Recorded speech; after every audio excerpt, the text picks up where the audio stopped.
श्रीगुरुभ्यो नमः हरिः ओम् ॐ अखण्डानन्दसम्बोधः वन्दनाद्यस्य जायते गोविन्दं तमहं वन्दे चिदानन्दतनुं गुरुम्. So yesterday we were seeing, after the Guru sees the disciple in such a tormented state, Guru explains him about the sorrow and about the situation he is in. With regards to two examples, one is the dream example, the other is the rope snake example. After listening to that, the disciple says, Shishya, Shishya, Shrimadbhiruktam sakalam rishayati drishtante eva hi uvadyate tad dashtantike naiva bhavādiduḥkhabhājo'lpajīvinaḥ pratyakṣata sarvajana prasiddham. See, whatever, sir, respected sir, whatever you said, that is acceptable only in the example. I can also give more examples like that, like rope snake. I can give you mother of pearl, silver, or I can also give you the castle in the sky, or I can give you the barren woman's son, etc. There are so many examples I can give you. One mistaken for another, the mistaken identity. But it can be understood in the example. Example fits in, but in the exemplified, I cannot understand. The exemplified is my problem, my situation, this world to be real. I'm seeing the problems tormenting me, the troubles tormenting me. So that I see is real. And you say that what you say, like it is like dream experience, or it's like rope snake experience, that is not fitting me. Why? pratyakṣeṇānubhūtārthaḥ kathaṃ mithyātvamarhati cakṣuṣo viṣayaṃ kumbhaṃ kathaṃ mithyā karomyaham pratyakṣeṇānubhūtārthaḥ kathaṃ mithyātvamarhati cakṣuṣo viṣayaṃ kumbhaṃ kathaṃ mithyā karomyaham pratyakṣeṇānubhūtārthaḥ. Pratyakṣeṇa, through the direct perception, anubhūta, experienced, arthaḥ, object. Whatever object is experienced through the direct perception, the pot, cloth, everything, the world. Katham mithyātvamarhati. How can we call it as mithya? We have to understand the word term mithya. If you don't understand the term mithya properly, then whatever Vedanta you studied is useless, because this is the important word. How important? I will explain this. See, we say that the whole creation is mithya and Brahman is the only truth. We are people who establish the Brahman to be the only truth, meaning we are Brahmavadins. But instead of calling us Brahmavadins, the people who establish the Brahman to be truth, the opponents hold on to the mithya idea and explain us as a mithyavadi. That's a pun intended statement. We people who are establishing the mithya, or we people who lie. Mithya also means lie. Right? So this disciple now, he sees the mithya as lie. How can you explain the world to be a lie?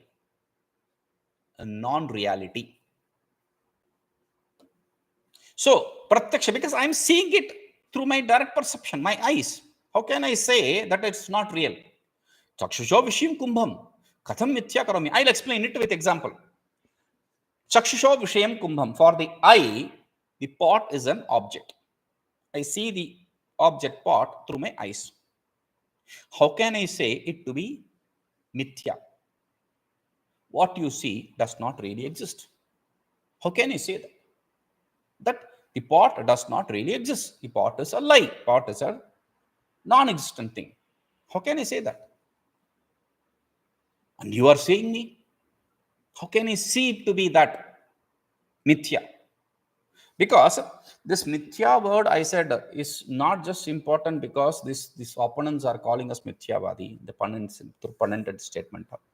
Also, I repeat, whenever I explain this, I repeat the story which I encountered in my life. Once I was in South India. I had come from Rishikesh to South. And I was in one ashram where there were other people who had stayed in Rishikesh. They were there. I know them.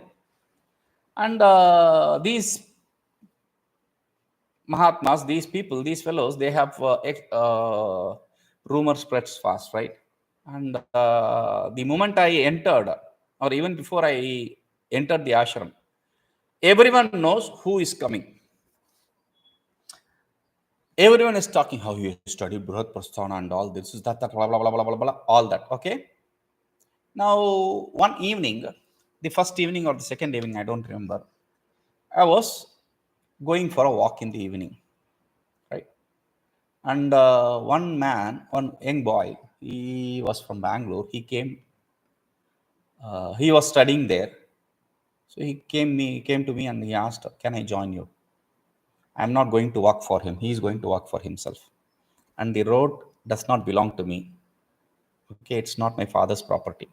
So I said, "Why not?" Okay. And while walking, he said, "Can I ask you a question?" He said, "Yes." They said, "You have studied Bharat Prasthana and all that. What is that?" He is asking a genuine question. So I said, "See, Prasthanatraya, you know, Prasthanatraya, triple canon, we call it. Like the Bhagavad Gita, Upanishads, and Brahma Sutra. These are called as Prasthanatraya. Okay. This Prasthanatraya can be different for other schools also. But for Vedantins, Prasthanatraya, when we say, it means Gita, Upanishad, and Brahma Sutra. Only these three. So, after this the commentary is written by Bhagavan Bhashyakara for all this. And that is what we follow. After this, there was an advent of the neo-logician school.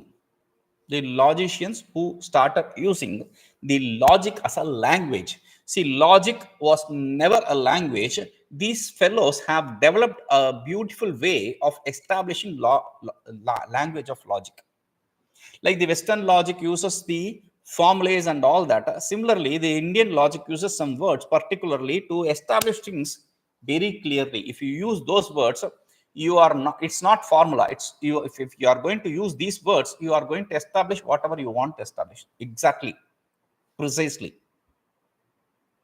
So using those words, using that language, many of the opponent schools, they started pulling leg of Vedantins.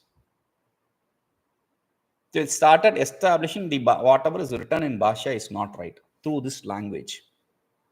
So there was a necessity, an urgency to write commentary using this language. So some people who were experts in this language of logic, they took it upon themselves and they started writing these texts, different texts. And among them, these three texts were very famous and they are called as Bharat Prasthanatraya. One is Chitsukhi or pratyakṣaṃ, Chitsukhi, written by Chitsukacharya. The second one is Advaita Siddhi, written by Shri Madhusudana Saraswati Bhagavan. Bhagavan Madhusudana Saraswati, I call him Bhagavan.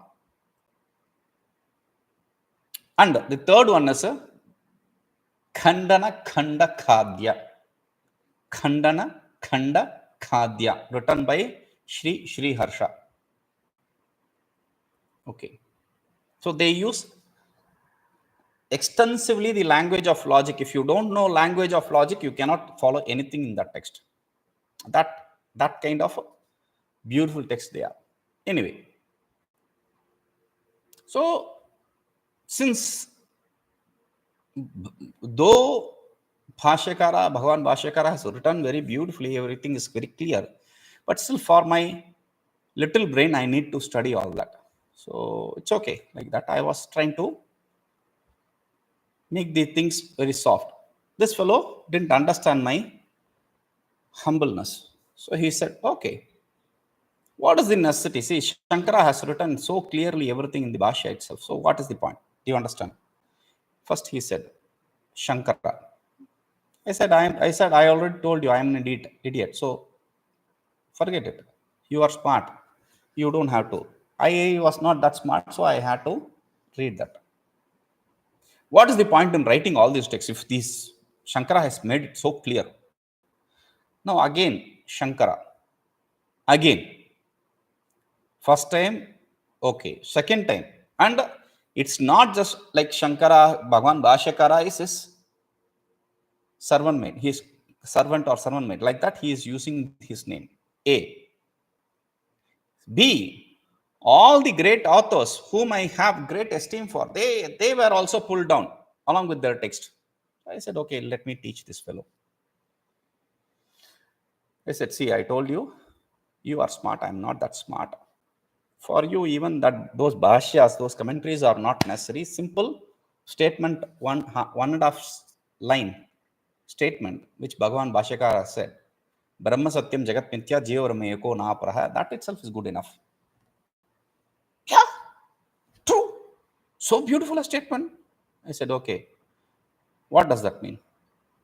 And this fellow exactly fell in my trap. He said, Brahman is true.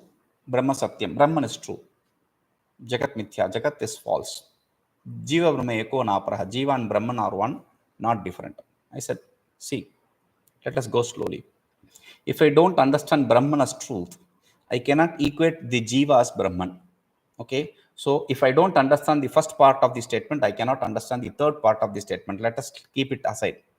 Let us stick to the second part of the statement. Jagat Mithya. Jagat is false, you said. The world is false. So that world is false. Is that statement true or false? He saw me like I am some alien creature or some trash creature, something like, oh, such an idiot. It was not some humbleness. He said the truth. He is such an idiot kind of. Of course it is true. Okay. Slow. Okay. See, Brahman is true. Then Jagat false is true. There are two truths now. You said Advaita. How can there be the Advaita? No. I'm sorry. It's false. I said, wait, slow. World false is false. Means world is true. You are negating your statement. So world is true. There are again two truths. How can you say you are teaching, you are studying Advaita? We got confused. No, actually, I said, the moment you said Jagat is false, the world is false, you lost the game. You have to understand what Mithya is. Okay, what is that? Said, you see that room? Yes. That belongs to your Acharya, your teacher. Go and ask him, why you didn't teach me properly? Go and ask him. Get lost now. The thing is, Mithya, even after studying for so many years, this fellow didn't understand what Mithya is. A simple statement. A simple word. So he says, vidyamānasya mithyātvaṃ kathaṃ ghaṭate prabho pratyakṣaṃ khalu sarveṣāṃ pramāṇaṃ prasphuṭārthakam. Again, he is coming to the same point. That is why. Vidyamānasya mithyātvaṃ kathaṃ ghaṭate prabho pratyakṣaṃ khalu sarveṣāṃ pramāṇaṃ prasphuṭārthakam. Hey Prabho, O Lord, vidyamānasya mithyātvaṃ kathaṃ ghaṭate. How can it be possible? Ghaṭate means how can you understand it, synchronize it? How can you fit it? How can you fit the statement? What is that? Vidyamānasya mithyātvaṃ. How can you understand the whatever exists to be non-existent? Whatever exists to be a lie, a non-reality. How can you say that? Why? Because pratyakṣaṃ, sarveṣāṃ pratyakṣaṃ prasphuṭārthakam pramāṇaṃ khalu. For everyone. Everyone accepts the direct perception to be something which is making things very clear. No one doubts direct perception. The pramāṇa, the valid proof of direct perception, no one doubts. So, how can you say? Because pratyaksha, direct perception, is the base for all the other pramānas. All the other pramānas live out of a pratyaksha. If you don't have pratyaksha, if you don't have direct perception, you cannot do inference, anumana. If you don't have direct perception, you cannot have upamana, similarity. If you don't have direct perception, you cannot have arthapatti, postulation. If you don't have direct perception, pratyaksha, you cannot have a anupalabdhi, absence. So none of the other pramanas can function if you don't have pratyaksha, if you don't accept pratyaksha. And everyone accepts pratyaksha. So whatever is seen through pratyaksha, how can you say it does not exist? because not just that. martyasya mama janmādiduḥkhabhājo'lpajīvinaḥ brahmatvamapi api nityatvaṃ paramānandatā katham. martyasya mama janmādiduḥkhabhājo'lpajīvinaḥ alpajīvinaḥ brahmatvam api nityatvaṃ paramānandatā katham. martyasya martya means mortal. I am a mortal being. Okay. janmādiduḥkhabhājoḥ, janma etc., the birth etc., dukkha sorrow, bhajoḥ one who is an object of. I, one who is an object of, one who undergoes the experiences of this pain of birth etc. Okay. And alpajīvinaḥ, one who is limited being. Limited being, limited. Parichinna, alpa means parichinna. Alpa means not tuchha, not cheap. Alpa is also used in the sense of cheap. Here, alpa means limited, parichinna. We have already seen parichinna means deshatah, kalatah, vastutah. Limited by space. I exist here, I don't exist there or somewhere else. Kalatah, limited by time.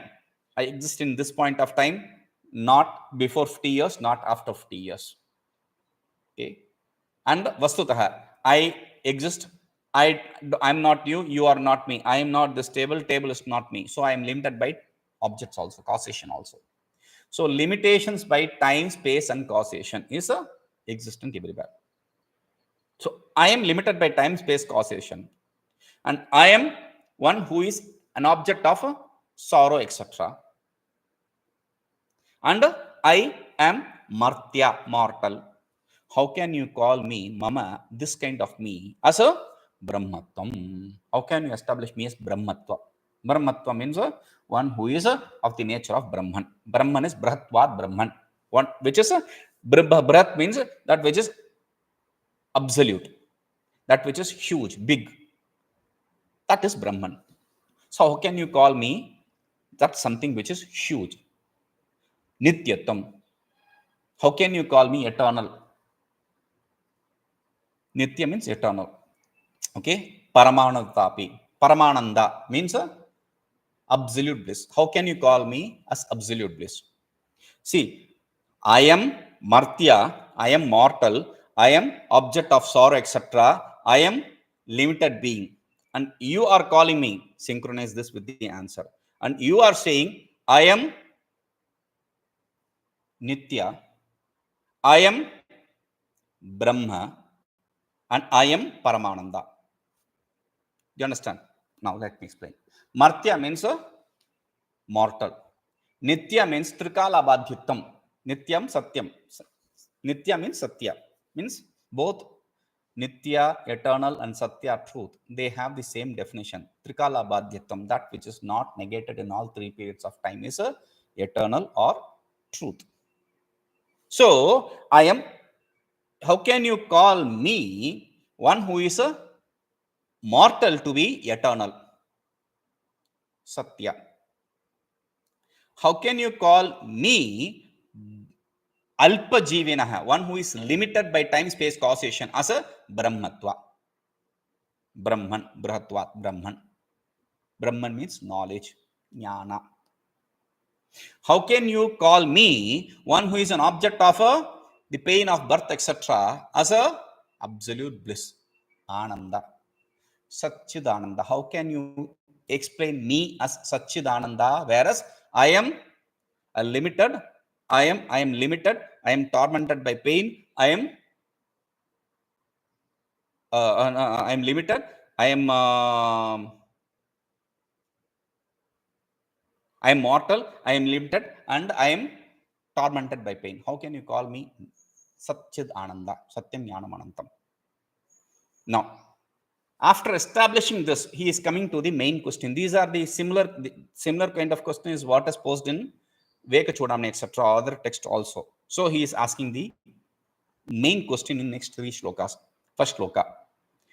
ātmā kastvanātmā kimu lakṣaṇametayoḥ ātmanyanātmadharmāṇāmāropaḥ kriyate kathaṃ. Kah ātmā, kah tu anātmā cha kimu cha lakṣaṇametayoḥ ātmanyanātmadharmāṇāmāropaḥ kriyate kathaṃ. Kaha Atma, what is Atma? Kaha tu Anatma, and what is Anatma? What is self and what is not self? See, this fellow is not a stupid fellow. We have already established he is one who is endowed with the four prerequisites. Sadhana Chatushte Sampanna. We already established what Viveka is. Viveka means Atma Nityam Tadanyat Sarvam Anityamiti Buddhi. One who has the clear idea that the self is eternal and everything else is non-eternal. Now he is asking, what is that self? And what is non-self? What is called as non-self? Kim etayoho lakṣaṇam. What is the definition for these two?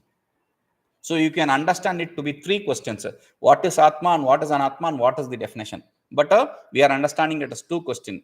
One is what is Atma, its definition. What is Anatma, its definition. And the third question of the first shloka is ātmanyanātmadharmāṇāmāropaḥ kriyate kathaṃ. How do you superimpose the self, the attributes of self, anatma dharma, the attributes of self in the self? What is the big deal? See,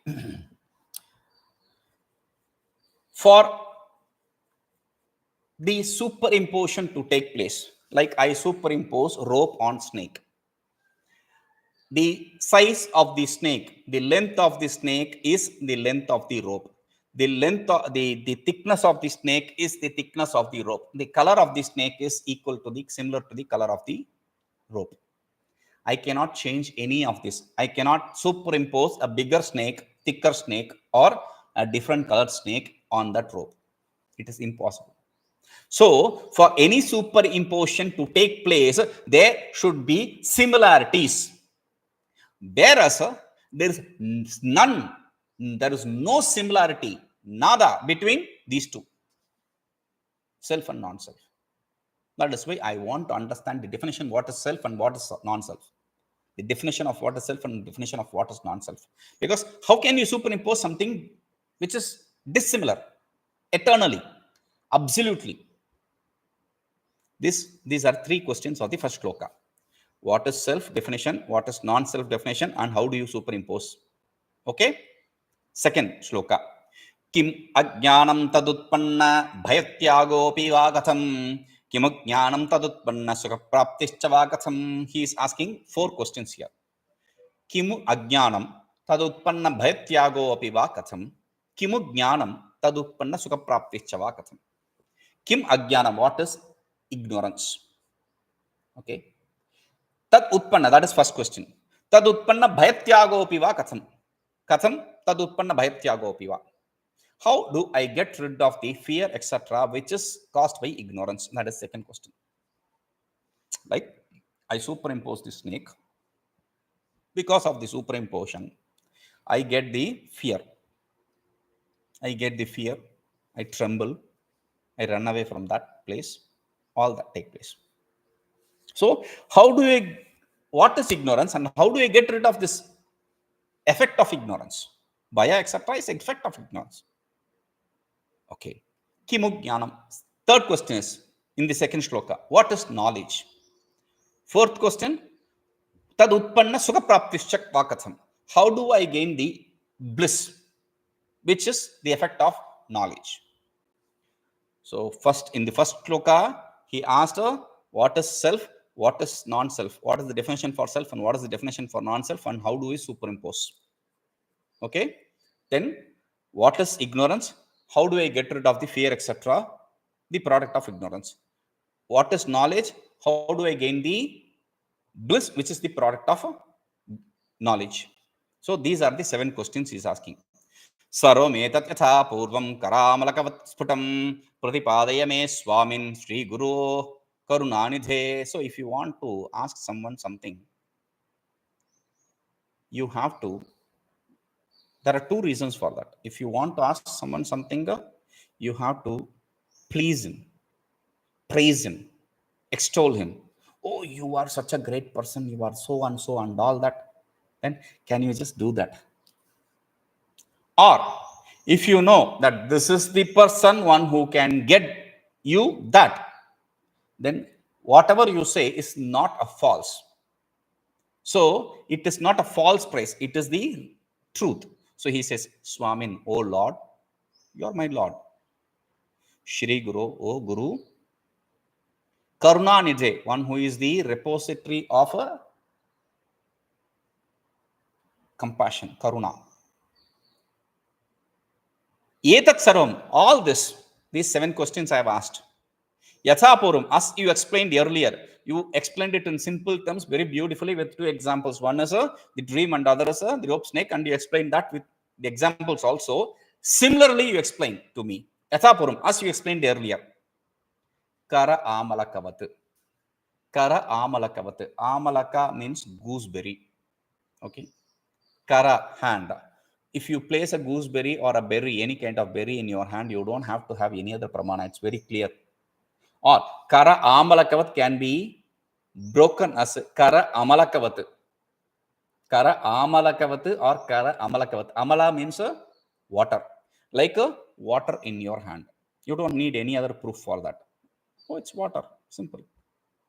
So, like that, like a gooseberry in your hand or like water in your hand, sputam me pratipadya. Explain it to me clearly. Sputam means clearly. Clearly, me, mahyam, for me, pratipadya, established. Establish everything clearly for me. Like a gooseberry in my hand or like a water in my hand. Simple explanations I need. Clearly explain to me as you did already. You are the only person who can get rid of this kind of doubts. So please explain these things to me. That is what his question is. We'll see the answer. Om Purnamadah Purnamidam Purnat Purnamadachyate Purnasya Purnamadaya Purnameva Vashishyate. Om Shanti Shanti Shanti.